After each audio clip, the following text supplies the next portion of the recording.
Bonjour et bienvenue dans votre revue de presse de ce mercredi 22 mai 2019. La presse quotidienne continue de s'émouvoir du meurtre samedi dernier à Tambacounda de la jeune fille Binta Camara, dont le présumé meurtrier Pape Alioune a été arrêté lundi.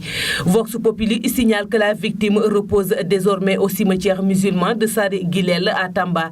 Le journal souligne qu'une foule immense et très émue par les circonstances de sa disparition l'a accompagné à sa dernière demeure hier matin. Toute l'émotion consécutive à la mort atroce de l'ancienne étudiante de l'école supérieure polytechnique ESP est perceptible dans la une de Sud Quotidien. La douleur ne désemplit pas, titre le journal, notant que la défunte tuée lors d'une tentative de viol a été accompagnée à sa dernière demeure par des milliers de personnes. Le quotidien évoque à son tour un adieu douloureux. L'élan de compassion qui a escorté sa mort tragique ne s'est pas estompé à la levée du corps à la mosquée Saré Guilel. Les émotions et les peines se confondaient sur les visages des amis et parents abasourdis par le décès, écrit le quotidien du groupe Avenir Communication. Dans l'Observateur, Malal Camara, le père de la défunte, confie que l'erreur de sa fille est d'avoir ouvert la porte à son meurtrier, considéré comme un membre de la famille. Elle indique également que Pape Alioune Fall lui avait été confié par son père. Walf Quotidien livre les détails de l'enquête ayant permis l'arrestation du présumé meurtrier. Le journal explique notamment que la victime a été étranglée par un foulard trouvé serré autour du cou.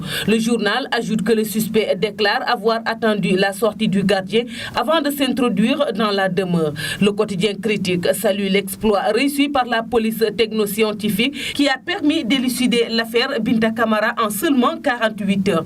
Du moment que le témoin relève, lui, les similitudes entre les cas Fatoumata Mactar Ndiaye, ancienne membre du Conseil économique, social et environnemental, tuée par son chauffeur, et Binta Camara, toutes les deux ont été tuées par des très proches de leur famille. La proximité serait-elle meurtrière, s'interroge le journal. Dans ce contexte, que le témoin révèle que la direction de la sécurité publique a dressé hier son bilan au titre du mois d'avril 2019. Le journal fait état de 455 accidents, dont 10 morts, 3698 personnes interpellées. Du moment que Le Soleil met en exergue la Coupe du monde de football U20, Pologne 2019, le Sénégal à la quête du Kral. Titre le journal, le quotidien national souligne que les Lionceaux tenteront de faire mieux que les prédécesseurs.